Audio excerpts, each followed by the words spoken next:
and do our best to make the right decisions. Now, I know I've taken some bad votes. I've been on the wrong side of issues. Sometimes you just don't get it right and you don't understand. And that's the way it is. Elected officials deal with the same thing. But it's incumbent upon us to do that. The reason we don't have a direct democracy where all 2,600 PCPs have a yes or no button is because it's hard for 2,600 people to acquire the information necessary to ask the questions of the people that know, to do the research, whatever it is, to make an informed and a proper decision on behalf of the people that you represent. In my case, for many years, it was the people in CD5, which is different now. But, and I tried to make the best decision I could for them because, they voted for me several times and always voted for me overwhelmingly, and which means they had confidence, I guess, in what I was doing. Either that or I just gave a pretty speech and everybody was wowed. And so, well, I like that guy. I'm going to vote for him. That happens too. Right. But, right. We should come back to that point, actually. Yeah. Yeah, but so I think anybody that's in the state central committee, I think owes it, they're going to have to take a vote on this recall. And I think they owe it to the PCPs that they represent, and they owe it to themselves. Because I believe most of the people in the state central committee are good and decent people. I think they're reasonable. I think they're, intelligent enough to have been elected by their PCPs and their PCPs trust them to make the right decisions. I think they owe it to themselves and owe it to the people they represent to find out both sides of this story. Absolutely. Yeah. Yeah. Well, we pride ourselves as conservatives and Republicans on being fact-based. It's okay to have emotion about something, but emotion without facts is dead on arrival, right? It should be. Because we want to make informed decisions and do the right thing. And the only way you can do that is to know something about what you're deciding on. And one of the big problems that you've sort of alluded to is in this recall is that if you recall someone, the bylaws require an immediate replacement without any vetting. So normally when somebody's elected, right, there's a vetting process. Good and you point. get to check out the candidates and you get to compare them and you get to compare information about them and what they say versus what somebody else says, and whether and you can come to a conclusion over a reasonable amount of time about who would do the best job. And in this case, for some reason, there's this rush, even though he's most of the way through his term, to remove him and replace him with an unknown. And that means somebody gets up and gives a flowery speech. Yes. Sounds patriotic. Yep. And we have seen this time and time. You and I have seen this in the party over the last, however long it's been. Decade. Well over a decade, where somebody gets up, gives a great speech, they sound wonderful, and they do not do a good job in office. They either do not perform, they don't follow up, they don't do what they promised. In some cases, they're brand new conservatives, brand new Republicans, and nobody knows much about them. And so there's becomes questions about, well, why are they doing things a certain way? To throw away the vetting process by doing a recall when somebody is a volunteer paying all their expenses out of their own pocket and is, partway through their term is ludicrous unless they've done something egregious. So that brings us to this long list of accusations that they've brought forward. And it reminds me of Democrats in Congress saying it isn't the evidence that matters, it's the seriousness of the charges. In this case, it isn't the evidence that matters, they're saying, it's the long list of charges, right? Which the charges themselves are simply accusations. Behind every one of those charges, there should be evidence. Okay, so you say he did something on their long list there. Well, where's the evidence to support that? And then to draw from that the conclusion that all of the problems, I mean, if you were to listen to the arguments that are being put forward, in simplicity, they will say, well, even if what he did wasn't that bad, we're really not united. And it's time for a change. So we need to make a change so that we'll be united. We need to unite. We need to unite by dividing, or we need to multiply unite by dividing. Yes, none of it makes any logical sense, and yet there's this push, and so people start asking, well, why? If there's this long list, some of it must be valid. Please, Republicans, if it isn't, it isn't. I was in law enforcement for a long time, and people made accusations against each other all the time, but you had to make a decision based on evidence, and actually the evidence is just the opposite. And right? how do you get evidence? How do you get evidence? So you have a bunch of people that said they heard that the perp did this or the perp did that. That's not evidence. Evidence is our eyewitnesses. Evidence are people who were in the room when the alleged thing happened, right? I mean, you can't walk into a court of law and try a perp on a bunch of people said that he did this and said that he did that, and then find out that, well, most of the people have never even met the person, laid eyes on them, or really even knows anything about them. Yeah. Right? Yeah. Exactly. Yeah. And the longer you've been in a position, especially in the party, well, in general politics and public elected office as well. Absolutely. The longer you've been in office, the longer the line of people who dislike you are. Why? Well, yeah. Does that make their accusations legitimate because the line is longer? No, it's because you had more time and you fought more battles, right? And they've lost those battles. If you look at these accusations, almost every one of them is rooted in hearsay about a person who lost something. They lost a race. They lost this or that in the party, and they're looking for someone to blame. And Solomon is a convenient target, right? Yep. He's high profile. He's accomplished a lot. Yep. And I dare say he's Chinese. And he's Chinese. Chinese. That right there ought to cause you to stop and wonder, right? Well, I'll tell you what, it originated from that, Bill. Did it really? That was before my time. I think so. I mean, this goes back to people who are, I'm 64, you're 59 or something, 61, 60? Barely in my 40s. I'm kidding. My wife is in the peanut gallery here correcting me. I'm pretty close to you. Yes. Yeah, this all started from people who are 15 to 20 years older than we are. That's how long this has been going on. Oh, yeah. And like you, every time the accusations came up, I would say in earnestness, where is the evidence? What is the evidence? I would be happy to carry this for you to whatever body I need to, all the way up to the RNC if I have to. I'd be happy to carry this. Just give me some evidence, right? Just show me something that proves that any of this is true, and it's not just bitterness because they lost something along the way. It is. Yeah. It is. Yeah, it is. So, we're kind of making general statements about the accusations here. And one thing I noticed, I went down this, I've got it up on my phone, the PDF, and I see the word undermined, work to undermine. Now, on the last show that you and I did, we did our birthday show. I asked you the question and prefaced it by saying that my wife says that I never ask questions that I don't know the answer to. And of course I knew the answer and I asked it anyhow.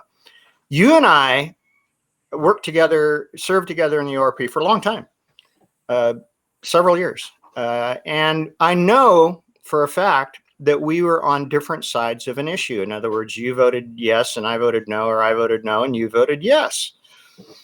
Now, did you ever think that I was working to undermine you? No, that now you're going into Zelensky stuff, right? I mean, it's like you're absolutely right. You don't undermine somebody because they differ from your opinion or your position. No. In fact, if they're supposedly on the same side as you, you want to understand their position better. You may not agree with it, right? But you want to understand it better, because the best way to argue against something is to understand the argument from the other side. Right. And the only way you can do that is to know details and facts. Right. So when you don't have those details and facts, what do people do? We know what liberals tend to do. They tend to attack you. They personify you. They attack you. You're bad for even questioning. Right. Well, I sense a lot of that going on right now. The fact that the people want to see evidence, they are immediately attacked a lot of the time. Now, they'll turn that on its head and say, the other side will turn that on its head and say, well, you guys are causing the division because you want all this evidence and we've provided this long list. Yeah. Well, it's documentation. And as we found out in the Durham report recently, documentation like the Steele dossier, which was 35 pages, not 37 pages, but 35 pages. We found out that just because you write it down, it does not mean that it's true. Just because you write it down, it doesn't mean that there's any evidence behind it. Just because you write it down, it doesn't mean anybody should even really, I mean, I guess you can skim it, but I mean, if you don't know the source and if you don't have any evidence, as we found out, Trump was mercilessly attacked by everyone constantly over this thing. And it was just a pile of crap. It was nothing. It was all, made up, and by that time, the damage had been done. Yeah. And see, we have an opportunity in the party here to preserve an effective, faithful volunteer. Yeah. And time is, not on our side. If this person is removed simply because there's this long list and no evidence, but we need a change, that kind of logic, that kind of lacking any real detail or understanding logic, then our party will be worse off for it. Right. President Trump, if we had a second term of President Trump, our country would be a whole different, we wouldn't be suffering like we are now. And I think everybody understands that. And I think in our last show, but I think it's worth repeating, David, to me, it's worth repeating that we wouldn't have had a President Trump the first time without Solomon. Now, if that isn't value, isn't value. And when I've brought that up with the detractors, the people that are pushing the recall, they'll say, oh, that's hogwash. Well, I was there. Solomon was fighting on the Rules Committee to make sure that they didn't parachute Paul Ryan in as a replacement for the person who legitimately won the nomination from the American public, from Republicans across America. They wanted to change the rules to allow somebody other than the true winner to become the nominee for the Republican Party. And so let's dive into that.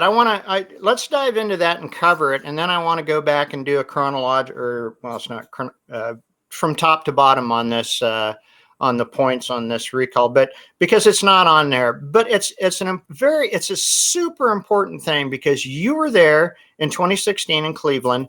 I was there in 2016 in Cleveland. There was, without a doubt, a concerted effort by the GOP, by the establishment, by the swamp, whatever the hell you want to call it, the deep state, big money, I don't know who, whatever you want to call it, to not have Trump receive the nomination on that stage. Yep. So I went as just some background here. I did not go as a Trump delegate. I went as a Ted Cruz delegate because in Oregon, we have to send a certain amount of delegates per the primary results. That's the law.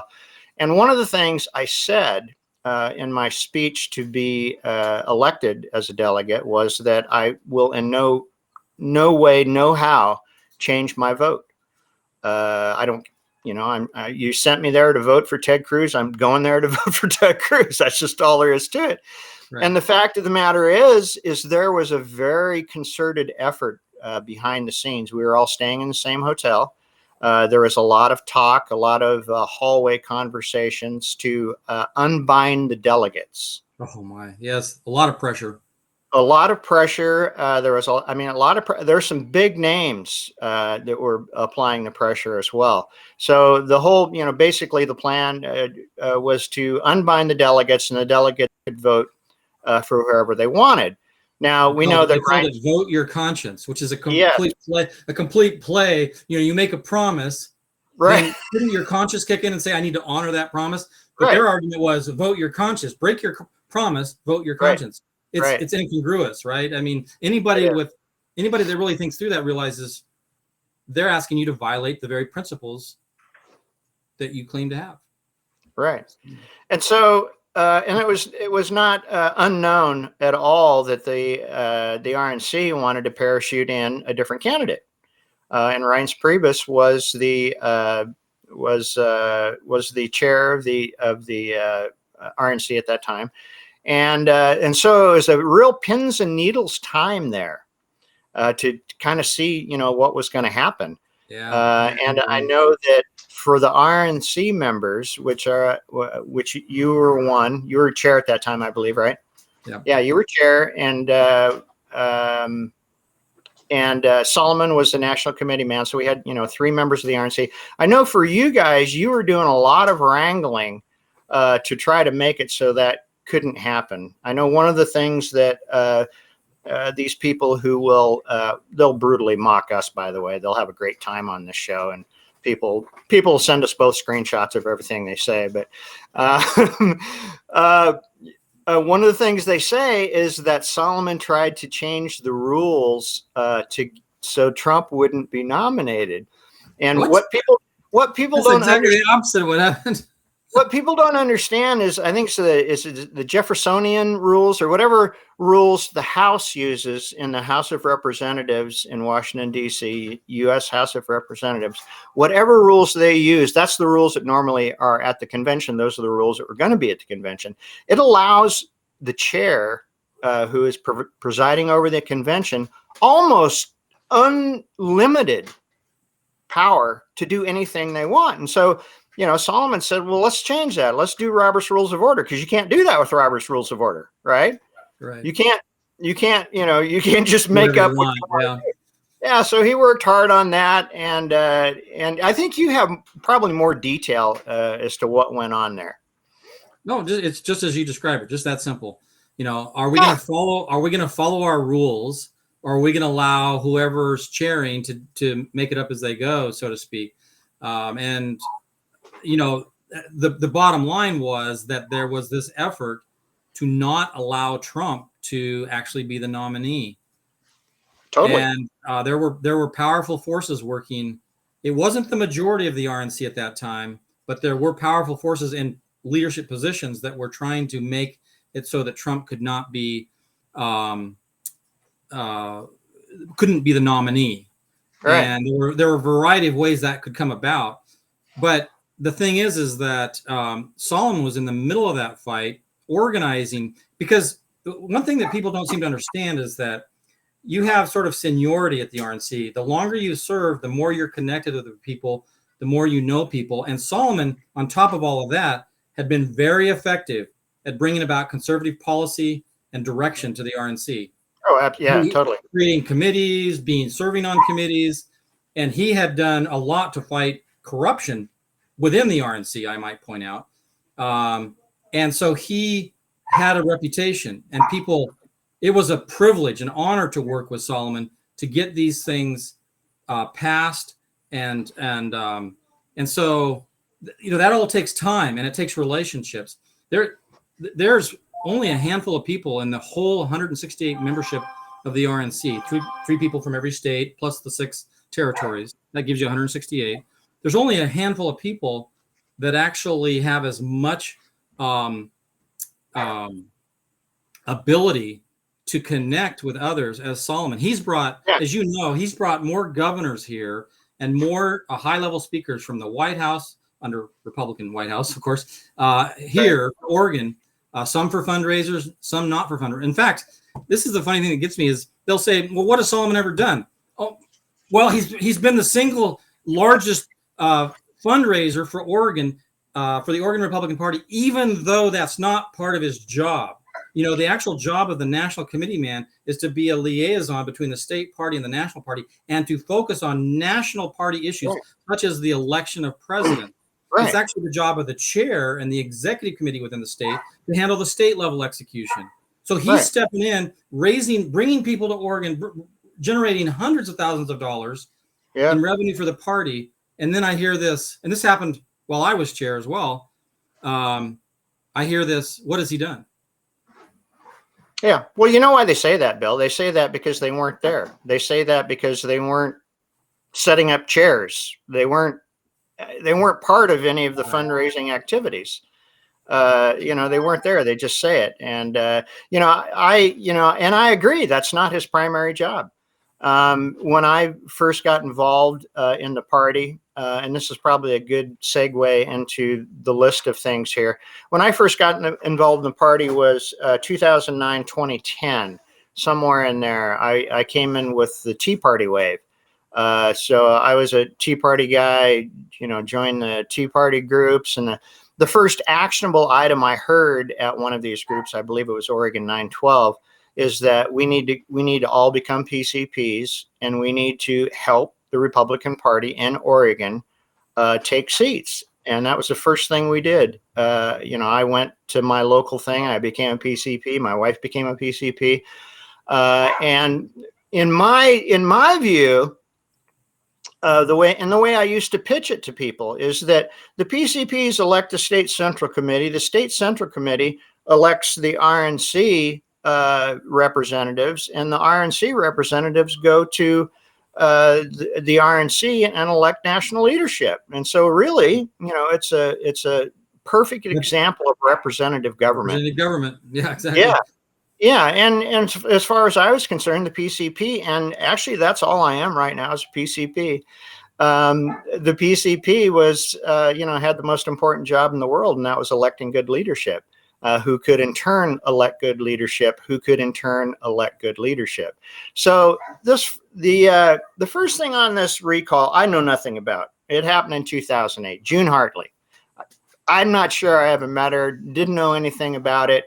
But I was there in 2010 when this supposed undermining former chairman Bob Tiernan walked away from the party after firsthand experience with Mr. Yu smear campaign against Hartley and Michael Steele. So the backstory on this is that Bob Tiernan, who at that point in time, and I think if you're new in the Oregon Republican Party or just don't know that much about it, the Oregon Republican Party was not super conservative up until the Tea Party movement, because we came in and we did the work. And since we did the work, people elected us, and we became chairmen of many of the counties, Mike Neerman, Ken Taylor, Jeff Reynolds, John Philo. I'm sure I'm forgetting something, but we were all Tea Party people that came in, and we had vibrant, effective county parties who were moving the needle, and that was really evident in 2010 when we delivered. It became very evident. Yeah. Yeah, we delivered a 30-30 split in the House, in the Oregon House. 30 unheard of it. Yeah. Democrats.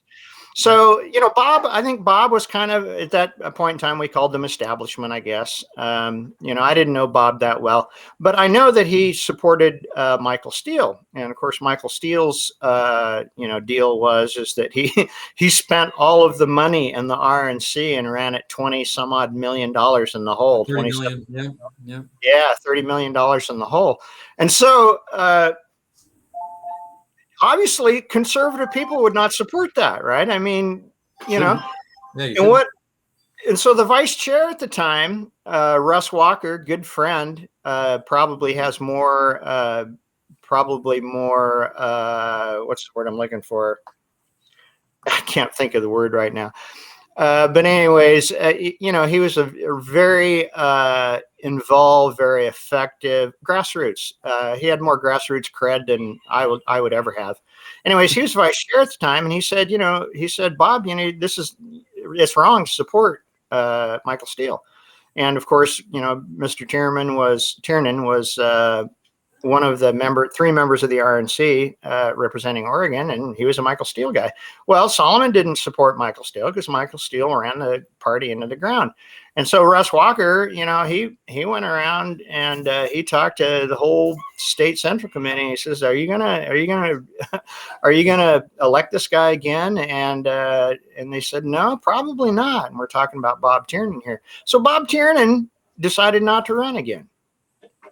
you know. And the reason he decided not to run again is because he lost the support of the state central committee. And that's what happens when the people that elect you are not, you don't align with their values, you don't align with their principles. And I don't know Bob that well. I'm sure he's a fine person. But the fact that you disagree with someone is not working against them. The fact that even if Solomon opposed Bob Tiernan actively, which I wasn't there. It's okay. But even if he did, taking a position in support or opposition of a candidate or somebody running for office is not a recallable offense. I mean, we all have the right to take a position in support or in opposition to something, whether it's a person or a decision on a measure or a policy or whatever. But the thing is David, is that starting with that first example you're giving and all the way through the rest of them that we would go through this evening, in every instance, what they've done is they've taken something that's happened where there was commotion in the party, right? There was commotion there. You could, it's hard to argue that they would argue that Solomon, all by himself, this one person, this one mortal, caused all of this confusion and disunity in the party. Not the behavior of the people that are being recalled, all right? Right? Or the people that are running for office, I shouldn't say recalled, but whatever it was, not their behavior or their actions, but rather the fact that it happened. Well, since Solomon has been here since that very first example you gave over the last 20 years, he must be responsible for every one of these things that's happened in the party that are equated in their minds with disunity. And I think what it is if I were to analyze this, and for our audience, and I'm sure some people have already thought about this, is that whenever things are going, our party could be much more effective. We could all agree with that. Right? We don't need disunity. We don't need infighting. There is too much of that. There's no question about that. But if you want to take a simple approach to a problem, what do? You find a high value target, right? Freeze it. You go after that high value target, and you say, if we only got rid of this target, all of our problems would go away. Right. As if that one target is responsible for all the challenges the party faces, when in fact that one target is responsible for most of the successes, many of the successes. I wouldn't say most necessarily, but on a per person basis, Solomon has out-delivered just about everybody in the party in leadership positions. I'll say that boldly. I mean, I have a lot of friends out there that may see this or watch this, and I'm not denigrating anybody. A lot of people have worked hard. I worked hard, but Solomon outperformed us all. He is the high value target that if we could just take him out, everything would be fine. Just take him out, everything would be fine. Yeah. When in fact, you need to stop and ask yourself, well, if we take him out, what are we going to replace him with? And how do we know it's any better? Right? Well, and especially at this point in time where we're not letting him finish his term, we're just saying, we're going to yank you out of there. What's the push? I mean, people should be asking, their natural suspicions should be kicking in and going, what's the rush? Why not just let him serve his term as a volunteer? And then if you want to replace him at the next election. Yeah. That's the way we do it. But they don't ask that question, because they got a burning in their belly to get rid of Solomon because he's the root of all evil. Right. Well, you came up with a good point, or you made a very good point. The party, when you lose somebody who has that kind of pull, I mean, he's got pull. He knows people. He can get stuff done, right? You talk to people who've been in elected office for a while, and they'll tell you it's all about relationships. It's all about who you can call and get them to a fundraiser. It's all about, developing consensus to make the RNC better, and arguably the RNC has become better over the years that Solomon has been part of it. But here's the other thing that a lot of people don't see. The ORP has become better. We became better since 2010. We added, we talked about this in 2020, 2021 elections. We added 60,000 voters. Our fundraising went through the roof. We added hundreds and hundreds and hundreds of new PCPs. You know, if you look at just the metrics, and I'm a Capricorn, you know, so I'm not real big on feelings. I don't feel that the party's, you know, whatever. I have to look at metrics, and I like to look at numbers. You know, you look at the numbers, and the numbers show that, you know, the party was on the upswing, and honestly, I'm not sure now, because I no longer have that dog in the fight, and you no longer have that dog in the fight. So I'm not sure where things are at. But I know that when you and I both left the party in 2021, that the party had come a long ways from where it was, and people don't see that. You know, I mean, you know, if Solomon is responsible for all of the ills, then he's not responsible for helping, you know, raise all of the money and get new PCP. I mean, you know, if you're responsible for the bad, you got to be somewhat responsible for the good if you're in a leader position. I mean, a lot of that I put on you. I think you had a great strategy, and I know you worked really hard, and we had a great executive committee at the same time. So, you know, not supporting or not voting for Bob Tiernan is in no way undermining anything with Bob Tiernan. Right. Yeah, I mean, like I said, these people have lost something. They've lost a race. Maybe Solomon didn't support them in a particular race. But you know, one thing that Solomon didn't do that they are inferring all along. I would challenge anybody listening, or anybody who might see this, to come up with one time Solomon came out in public and bashed somebody. I've never heard him bash anybody. Now, he doesn't even really do it one-to-one with Solomon. Has he said, hey, I have concerns about this person, that person? Yes. Yeah. But Solomon, if nothing else, is the most gracious person I've ever met.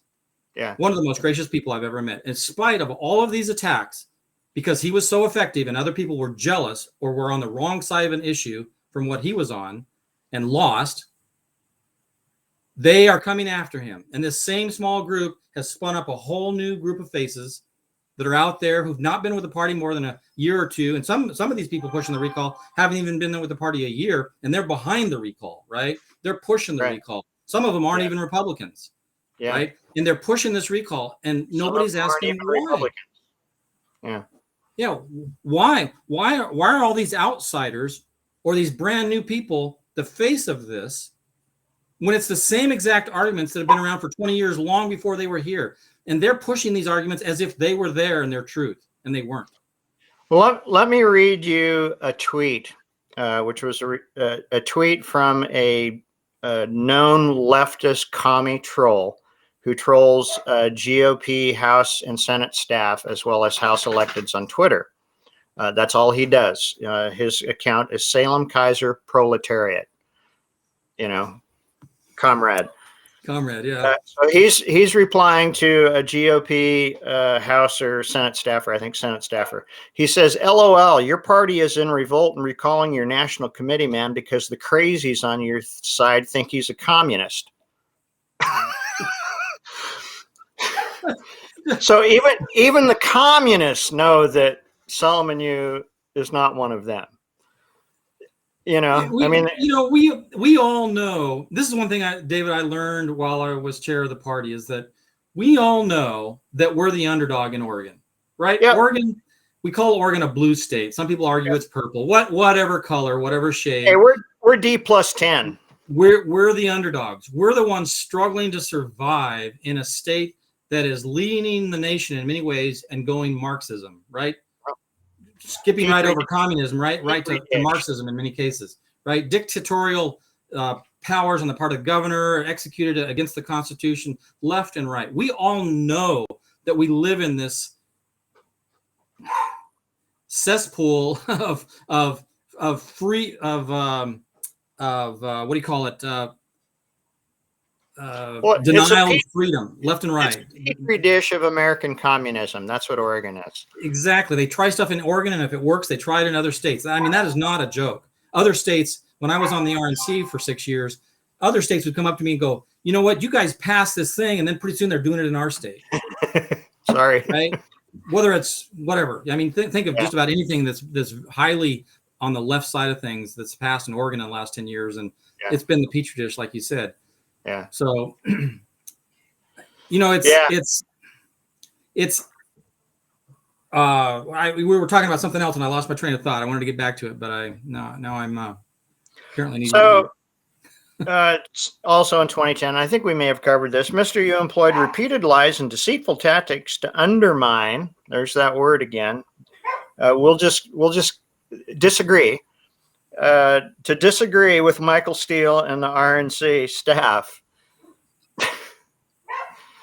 So, yeah, I mean, opposing Michael Steele was the right move. It's the right side of the issue. If people don't like you because you're on the right side of the issue, I don't think you need to do anything different. If the argument is Solomon's bad because he supported the removal of Michael Steele, in fact, worked to remove a corrupt RNC chair. I'll just be blunt. Spending the money at places that Republicans shouldn't even go, really. Yep. Donor money shouldn't be used for that purpose, at least, right? Right. I won't try to argue the moral aspect of it, but in terms of politics, the donor money shouldn't have been spent that way. He knew it. They were trying to hide things. If Solomon's standing on the right side of that issue is being divisive, what in the world do you call the current effort to recall Solomon as being anything other than divisive? In other words, if he can't oppose something, why can they oppose Solomon? Right? Because if opposing someone is divisive, then what they're doing in trying to recall Solomon is itself divisive. In other words, it's hypocritical to even suggest that a person can't oppose somebody. Now, the question is, have they done things that are illegal, immoral, unethical, or against party rules? Right? That's the question. And there's no evidence of that. There's only, well, he opposed this person and that was divisive. He opposed that person and it was divisive. He supported this measure or didn't support this measure or this issue that was being decided on. Therefore, he's divisive. What in the world? Then everybody's divisive. We all take different, like you were pointing out at the very beginning, we all take different positions on things. That doesn't mean we're divisive. Well, that's how we arrive at a consensus, if Solomon was up there saying, all you people are bad, or this person, that person, they're all bad people. Let's rise up and torch them and tar and feather them or whatever. Burn them at the stake. He's doing that. I could say, oh, that's probably divisive, right? But all he's doing is saying, look, we can't have open primaries in Oregon because it destroys the ability of the party to select its own nominees. It's a very simple concept. Right? Even the Democrats don't want open primaries. Dallas was on the other side of that. So Dallas now, what happened with the open primaries, that was divisive. Well, okay, I guess I'll go with divisive because it preserved the integrity of the party and our ability to choose our own candidates. Well, and if that is cause for recall, then if I remember correctly, that vote was about 70 to 40 something. If I remember correctly, it was a nearly 2-to-1 vote of the State Central Committee, who has the final word. It is not the chair who has the final word. It is not the National Committee man or the National Committee woman or any officer or CD chair. So the State Central Committee agreed. The vast majority, by a large percentage, yes, by a large percentage. 2/3, So, I think. They all need to be recalled. I mean, this is how we arrive at where we want to be as a party. Some people are going to lose because I've argued with people in State Central Committee meetings, and we're not enemies. We're not enemies. We're still not. And yet, when Dallas left the party, he wrote this letter that's now become part of their documentation that said, I'm leaving the party because of Solomon's communist psychological warfare tactics or something, psyops, something like that. And it was based primarily on this idea that he lost the open primary argument to his own Central Committee. Yeah. Dallas did, right? Yeah. But it's Solomon's fault. Yeah. Even though Solomon was on the right side of that issue, as upheld by the majority of the Central Committee, it's Solomon's fault. This is the logic all the way through pretty much all of their arguments. Yeah. They state some facts. Solomon owned a business over here. Solomon had this business, or he did. You know what? It's only because of Solomon's successful businesses that have nothing to do with politics. All right. It's only because of those Yeah, successful businesses it's that not he's like he's able running to. a consulting firm and funneling party money to it, as if he Yeah, could. I mean, he has taken money from those businesses and used it to pay for all his political activity on behalf of the party. As a volunteer, he's gone back to DC or to the RNC meeting several times a year, plus additional meetings, all on his own dime. He's never asked for reimbursement for any of that. And we're talking hundreds of thousands of dollars over the years Yes. that he has Yes. spent on his own dime to go represent the party. Not just anybody can do that, by the way, because he was successful in business, and they're holding that against him. They're Yeah. holding the fact that he had a business against him, just the fact that he had a business. There's something suspicious about that. And number two, he took positions at the RNC when he was representing Oregon for integrity and upholding the rules. Yeah. I Yeah. mean, Well, and that's why we're here, Bill, because most people, I don't know anybody who's publicly supporting this that was in the room, that was there. Now, maybe there is. I don't know. Dallas Hurd, I guess he was in the room for what, a year? Did he last a year about before a year he lasted. Yeah. chickened out or, resigned because of communist mind control? I would be so embarrassed to write that, Bill, that I would never write it.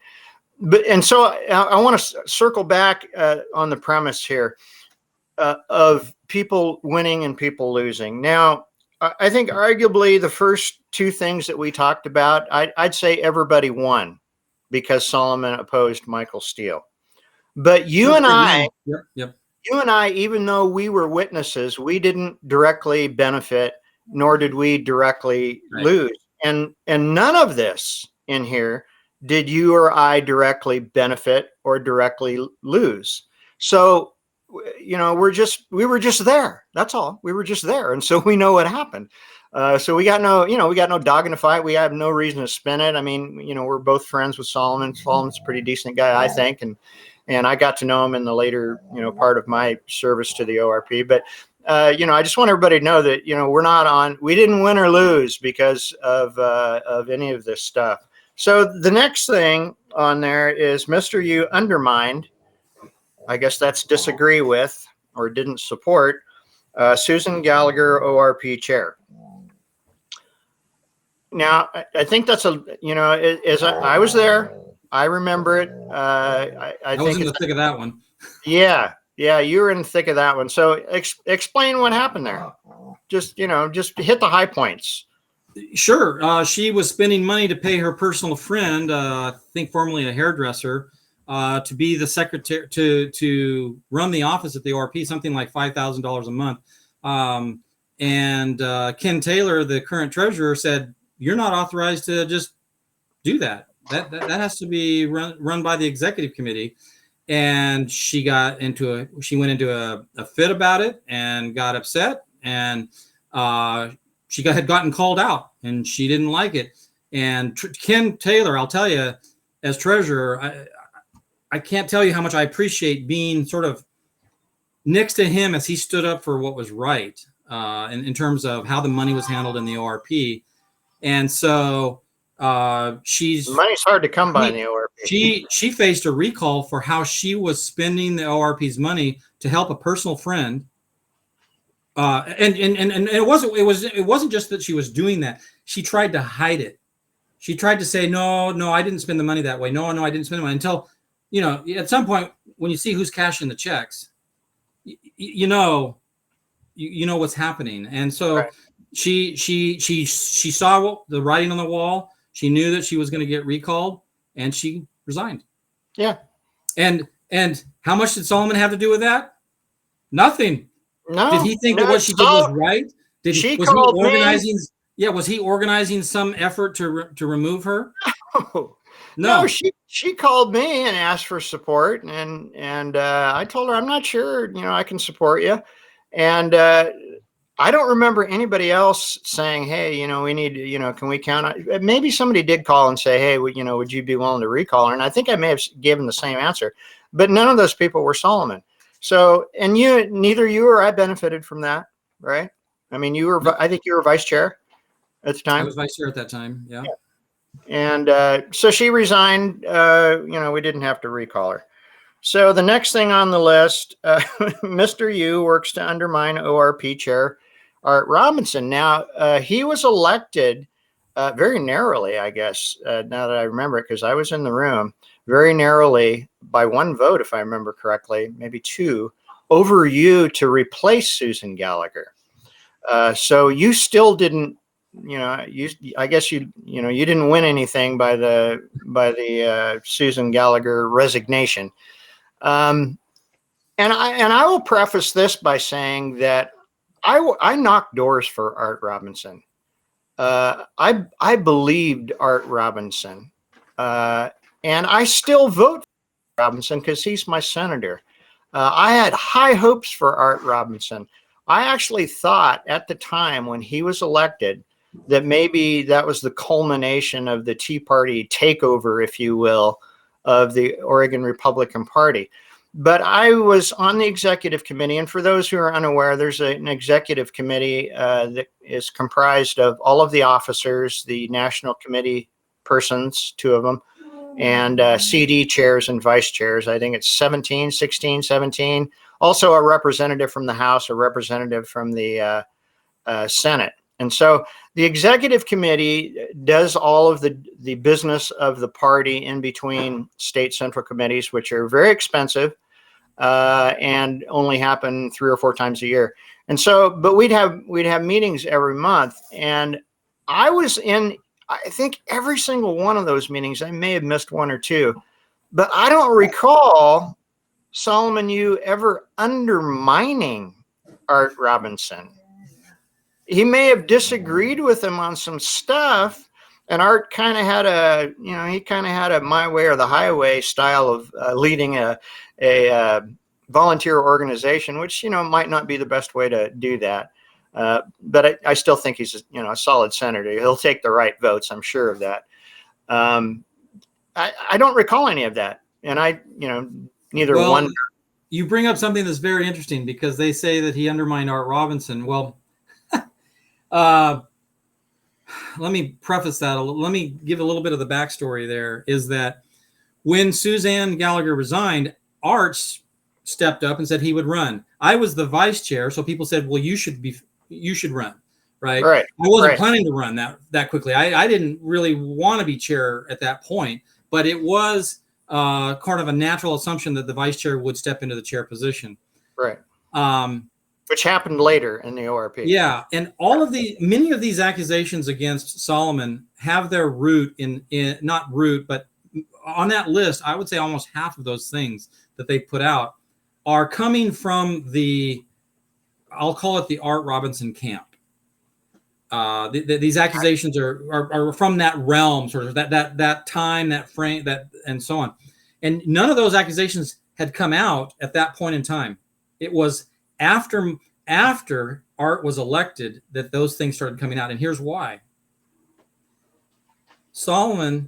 Art had gone to Solomon and said, I want you to back me for chair.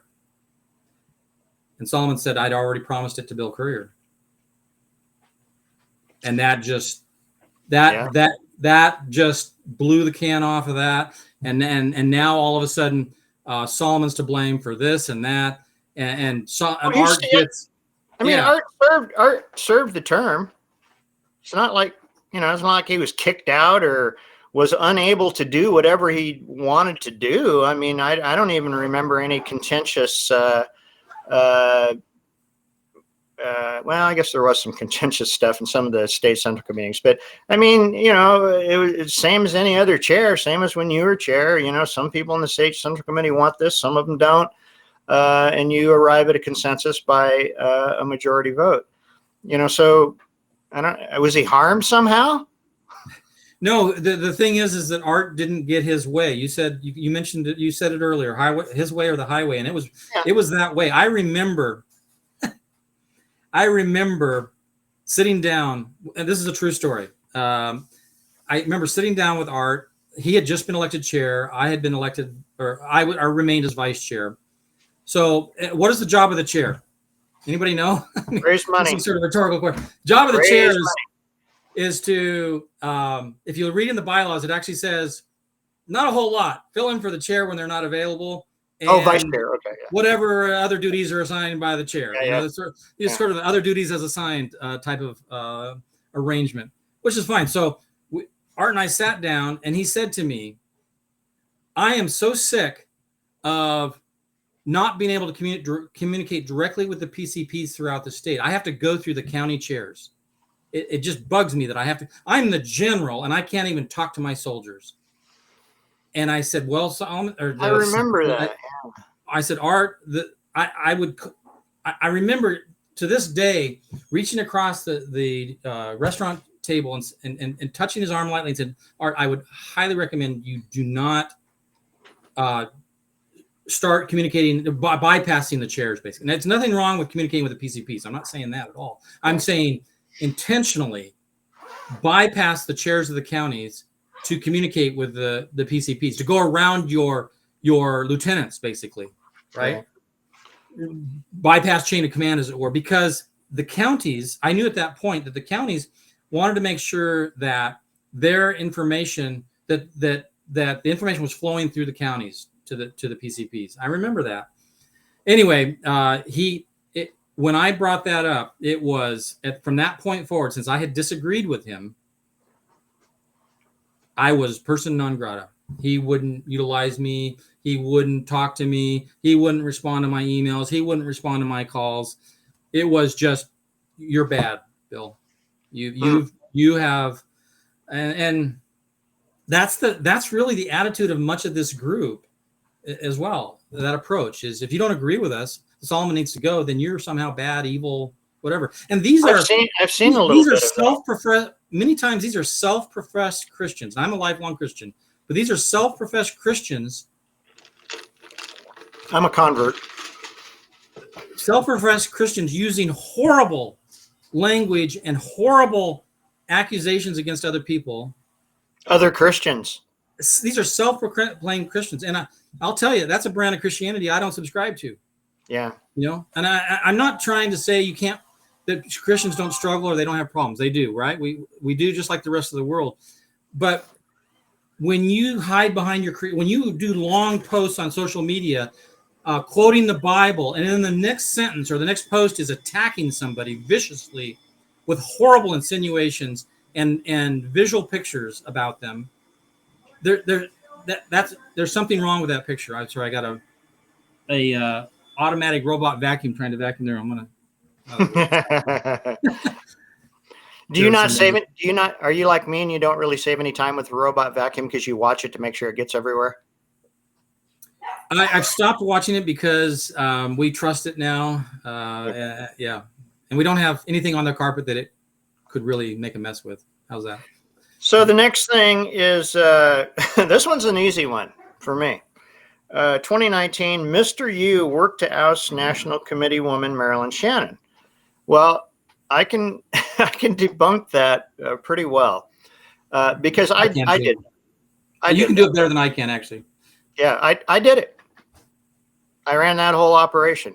There was good cause to recall her, and it needed to be done, and I did it. I put it all together. I presented it all at the State Central Committee, and 74 people out of the 110 or so that were in attendance agreed. So that's easy. Yep. Yep. Solomon didn't have anything to do with it. I didn't confer with him. I didn't, I vetted everything up one side and down the other. Not that we're going to re-adjudicate that because it's old news and it doesn't. But no. Well, the big difference is that a recall is a valid mechanism for removing somebody who has done absolutely. Bad things. Absolutely. Whatever bad things they've done, ethical, moral, rules, whatever, egregious sort of things as well. What she was doing, and you know this just as well as I do, you were there. I have the file. I was witness to Marilyn Shannon at the RNC going around and telling people, Solomon Yu is a spy. Solomon Yu is a communist spy. Solomon Yu is a communist spy. I had these representatives from other states, the top elected people in the parties of those states, coming to me and saying, what is going on with your National Committee woman? Why is she saying Solomon Yu is a spy? I've known Solomon Yu for over 10 years. He's the most patriotic, conservative national committee man we have. No. I mean, and so it was hurting the party. Our credibility as a state party was being actively hurt by this person. So there was a recall is a valid mechanism, but when you're recalling somebody because they're doing the right thing, that's not a good use of a recall. Right. So that's easy. He didn't do that. 2022, Mr. Yu undermined undermined. There we go again. He undermined. So he disagreed with ORP Chair Dallas Hurd, causing Dallas Hurd to resign. We covered that one pretty well. We did, yeah. Everybody in favor of open primaries might have a problem here with Solomon. But if you're for open primaries, which is fine, you can take that position. Just know that he was opposed to that. And thank goodness, from my perspective, that we don't allow other people to choose our nominees as a party. Yeah. You know, and like you said, the majority were so the fact that he took a different position, a lot of hurt feelers here. Remember, we were talking about people losing at the beginning. They lost something. Dallas lost that fight. And what have his supporters done? They've said that means Solomon's evil. Was Solomon involved in that fight? He was. That's one fight he was involved with, of the ones we've talked about so far. Yeah. He was. Well, it was important. He was involved in that, and he felt strongly about it. It was important. I have to, full disclosure, I was not in the room for any of that. So, I mean, that was 2022. I resigned in July of 2021. And so, and I have no way to comment on the next one, which is 2023. Mr. Yu undermined there we go, undermined National Committee woman, Tracy Honnell. So I have no idea what any of that's all about. I can tell you where that's coming from, because they are supposing that Solomon was somehow, I don't know, undermining Tracy Honnell, who was my vice chair for a while. And I know Tracy Honnell quite well. Yeah. Yeah. He was vice chair when I was in there. They're supposing we've been to RNC meetings together. Yeah. So what happened was that the vast majority of the PCPs and the grassroots in Oregon said, we want to see a change at the RNC. We don't want to see Ron in there anymore. And and the reason that they felt that way was because Ronna was not really supporting President Trump, and she was actually working against him. And people knew that, and they had figured that out. And so the grassroots was saying, we want to see a change. And Solomon supported somebody else to replace Ronna, and Tracy supported Ronna. Right. So therefore, there's the undermined. Yeah. Disagreed with Tracy. Yeah. It just goes on and on. Every one of them is like this. Every single one of them. Yeah, well, that's the whole first list, and then there's a bunch of stuff. I don't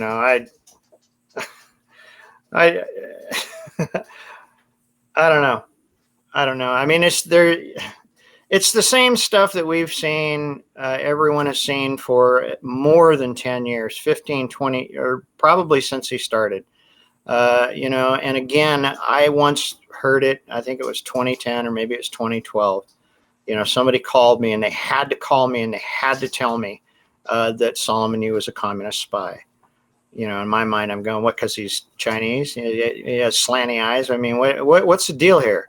He doesn't, speak very good English. I mean, what kind of crap is that? Well, bring me the proof. I think the proof I finally got from someone at some point in time was a business card where Solomon Yu had an office in Hong Kong. So obviously he's a CCP spy if he has an office in Hong Kong. So. Solomon has worked at the national level, which is the job of a national committee man, to improve the party's position in our nation, to get Republican presidents elected. And one of the best ways to do that is a project that he founded called Republicans Overseas. There's a whole bunch of expatriates that are not in the U.S., right? Yeah. And his project was there's enough Republicans that live outside the United States to form its own state. And most of those people don't vote. And one of the main issues for those people is that they're taxed twice, the country they live in and by the United States. Most countries don't do double taxation like that. And so he said, look, why don't we go to these people and engage them as voters on an issue that's meaningful and important to them, and we'll get them to vote, and it'll help us in Republicans elected. If that isn't a great idea for a national committee man to pursue, I don't know. I mean, because Solomon's already helping. He's already helping Oregon with fundraisers. He's already helping us pursue things at the state level. Every time I turn around, he was helping with some state level issue. He's also doing this at the national. I mean, he's doing it all on his own dime. And yet, we have this long list of accusations that must be at least partly true because it's so long. Right. Yeah. Well, I'm glad that you brought that up, because Solomon really is one of the, by what you said there, he's one of the few people that understand why we're D+10. He's one of the few people that understand why we lose sometimes at the national level, because it's got nothing to do with who agrees with who undermines who talks about who. It's got very little to do anymore with messaging. What it's really got to do with are numbers. You don't win an election unless you have one more vote than the other person. And that's, I pitched that when we were on the campaign trail. And I really think that's the answer. I mean, we need more voters in Oregon if we want balance. If we want to restore balance in Oregon, stop the abuse that one party rule is dishing out to Oregon citizens. We need to convert some NAVs, and there's very few unregistered because of motor voter, but we need more voters. And if you go out and you look out and go, hey man, there's millions of people living in other countries, and if you offer them relief, tax relief, who does not want tax relief? Are they going to vote with you? Pretty damn good chance. Yeah, if Solomon helps a Republican candidate get elected, like he did Trump. Totally. Well, he didn't just help Trump. Without Solomon, Trump would not have been elected. Let's just make it really straightforward. Because I was there, as you were there.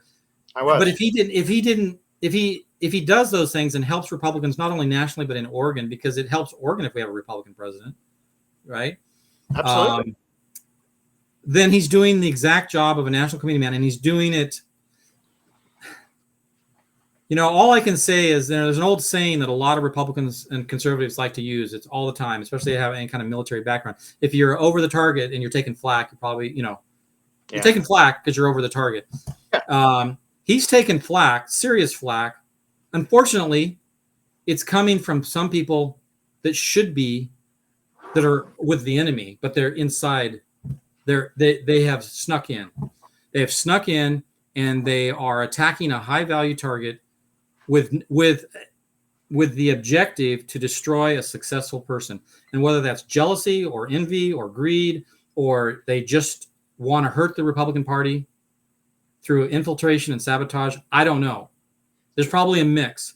Unfortunately, there's always a group of people, particularly newer people in the party, that hear this stuff and they think, yeah, that makes sense. That one person is responsible for all of our problems. We wouldn't be a blue state if it weren't for Solomon. Right. I mean, right.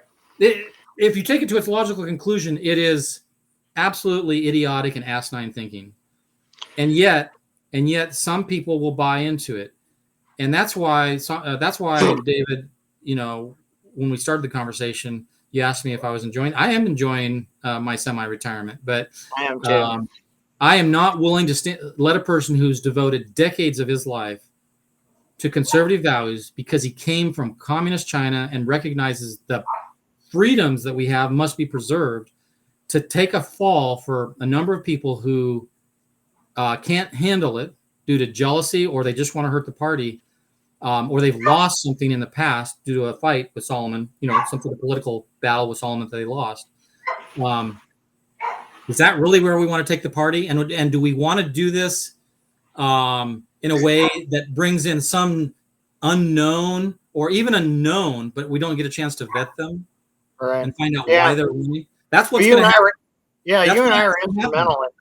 Yeah, you and I were instrumental in getting that vetting period in there, because new people, you don't know. You don't. Somebody comes in with a slick speech, and if you're new, you don't know. We've paid a heavy price over the years by electing people sight and sort of just taking them at their word. Yeah. Give a good speech. We cannot afford, and with this particular position, if Oregon wants to do something to lose their look at let's be frank. Why do presidents come to Oregon? I'll tell you, it's not the first state they go to. It's not a battleground state, right? It's not where they're going to win a lot of electoral votes. It's not an early primary state where they can get some momentum going. Oregon is one of the last places you want to go as a president. I was sitting in the room with David Bossie, Trump's campaign manager in 2016, deputy campaign manager, in 2016, and the person who currently arranges his rallies all over the country. Right. I was sitting in the room with him, and he said flat out, Trump's got no reason to come to Oregon. Yep. Well, he doesn't. Trump's got no reason to come to Oregon. It's just not worth it. But he said, but we're going to make it happen anyway, because your position on Chinese policy has influenced him, and he believes that you're on the right track for our relationship with China. And it became a part of the platform for Trump. And it will be, and because some of Solomon's resolutions based on the relationship we should have with China, which is to hold them accountable, basically, have resonated with the whole RNC, and they've passed the whole RNC. Future Republican presidents are going to incorporate that into their policy. Not a Democrat president, of course, but a future Republican president. That's a gift to us as Americans that we should not be looking. So, yeah, I'm out of retirement now, and I'm going to fight this fight, because to see a person who's worked so hard get destroyed by a handful of people that are simply jealous and incompetent and unproductive, not sit well with me. Yeah. Well, I know that you and I sat at a table with David Bossie in 2022, 21, 22? 20, must have been 2020. Was it 2020? Hey, yikes. 19 or 20, yeah. No, it was 22, because we were trying to get him out before the 22 election. Oh, you know why I was thinking that was because I wasn't chair at the time, but I was right, there. Yeah, we did that with Restore Oregon Now. But because Solomon had worked on him worked on the Trump campaign for so long, he said, yeah, we're going to make it happen, and we weren't able to make it happen before the election, but I do believe it's going to happen. And like you said, there's no reason. The only reason there's no reason for a Republican to come to Oregon. I mean, Democrat candidates or Democrat presidents, fly in for 3 hours and collect a couple $1 million in checks and fly out. I mean, it's solid for Democrats, and it's an absolute no-go for Republicans, because we're D+10. Hopefully we can change that at some point in time. But I do want to wrap it up here, and I will give you the last word. But in wrapping it up, for me, I just want to say that if you're part of the state central committee, or if you know somebody who has to take a vote on this, send them this, and so they can, you can at least make a balanced decision. You can think we're full of crap if you want. That's okay. It's your job as the elected representatives of PCP to sift through this stuff, filter it out, both sides, and come to the right decision. If for whatever reason the state central committee doesn't want Solomon Yu in office anymore, I mean, he's going to be up for election in 9 months or 8 months, or something like crazy that. To do it when he's almost done with his term. Yeah, it really is crazy to do it. And if you wait and do it next year, then you get the opportunity for people to file for the office. Yep. You get to vet them, you get to talk to them, you get to send them emails. And you'll have someone good in there if you decide that you don't want Solomon Yu anymore. And if you decide you don't want Solomon Yu in an election, I mean, Solomon Yu he's not going to badmouth you. He's a grown up. We get elected and we get unelected, and that's how that works. But you got to keep going on, And to those people that are gonna, pick apart the video, and I'm gonna get the screenshots from, go ahead. If you're in the room, I will know it, and then we can discuss it. You're more than welcome to contact me if you want. but I'll know whether or not you were in the room because I was in the room, and so I know whether or not you would have been there. And that's really all I wanted to get to. I just wanted to get to some firsthand primary source information that you're not getting, in your packet. You get your packet of this quote documentation, unquote, much like the Steele dossier, and you don't really get a feel for what's going on the other side. So I'd like to thank everybody for listening. And Bill, I'll let you take us out. Give us the last word. Well, it's always an honor to sit, so to speak, side by side with you, David. Over the years, we've not always agreed, as you said, but we've always tried to build consensus together, and that's the way the party should be. We are not always going to agree. I have to say, for the audience, I've been trying to keep track of some of the things posted in the chat window as it's been scrolling by, and I've noticed again, just like the last time we did this, a lot of really great insight. I hope I have a chance to look through this list of posts because there's some great points being made here. We touched on some of them, but I'm really enthusiastic that so many people in the party still do get it, that they're not going to throw out, they're not going to buy into this nonsense about one person's responsible for all the challenges that the Oregon Republican Party faces in a blue state, and that they're going to recognize that he has been a faithful patriot for the Republican Party in Oregon, and that his years of service deserve to be recognized and honored, not thrown away like so much trash. And he's a good man with a good heart. He's been gracious through the whole thing. He does not deserve the vitriol that's been thrown at him. And if Oregon Republican Party is smart, they'll keep this guy as long as they can, because, if you have a good player on a team and they're doing a good job and they're carrying the ball and you're gaining yards, and you're making progress, even in a blue state like Oregon, and you're able to continue the fight because they're in the fight with you and they're on the team. Yeah. Why in the world would you kick him out? No, right? Good reason. Why would you kick him out? Based on nothing more than rumor and insinuation, and quite frankly, jealousy and fear of what he is able to accomplish. That tells me the motivation right there. Like you said earlier, all you have to do is, and a number of people have recognized, and I'll finish with this, is all you have to do is look at what they're doing versus what he's doing. What has he accomplished versus what they have accomplished? How long has he been doing this versus the year or two, whatever they've been involved and have decided to attack Solomon Yu because somebody told them he's a bad person. I have people telling me, almost everybody I know that's a friend I've been told they're not a good person. A lot of the people in the party that, like you and everyone else, somebody's come up to me and said, "Oh, they're not a good person." Yeah. People we've never met. People we've never met, never talked to. Never met. And, if there's one thing I would change about the party, having been the past chair for 3 terms, one thing I would change is people choosing to work together despite the lies, because there will always be people telling lies. And the best thing you can do as a PCP or an activist in the party is to find somebody who's productive and accomplishing things and pair up with them. You don't have to agree on everything, right, but pair up with them, right, and get stuff done and feel, right, good about what you can do to make a difference, and forget, right, all this nonsense and crap. I don't, right, even like the fact that we're having to fight this. Right. I was in retirement, but now, yeah, I just can't.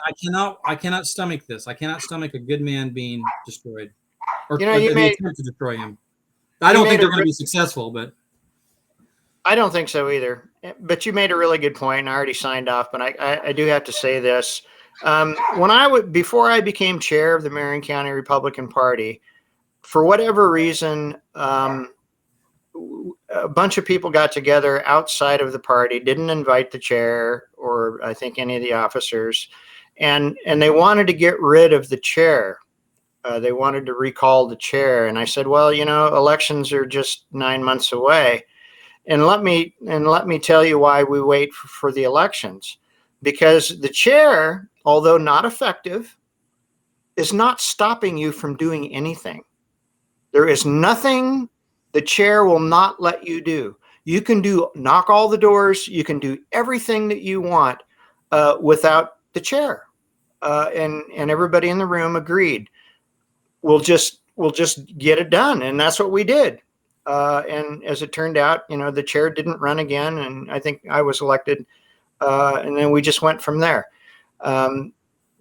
Because, it's an all volunteer organization and nobody gets paid. Nobody's making any money off it. I never made a dime off it. You never made a dime off it. We gain no power. No, I pay all my own expenses too. I never had any reimbursement from the party. Yeah. And it's expensive. Yeah, it's expensive. So anyways, as well. Great. Hey, it's a great talk, Bill. I appreciate it. Anybody who wants to, if you're a voting member and you need to talk to me about it, I'm not hard to find. You can Google me. My phone number's everywhere. You can email me. I think everything's on Google. I'm just really easy to find on Google. So let me know, message me, whatever I can do. I'm not here to sway you.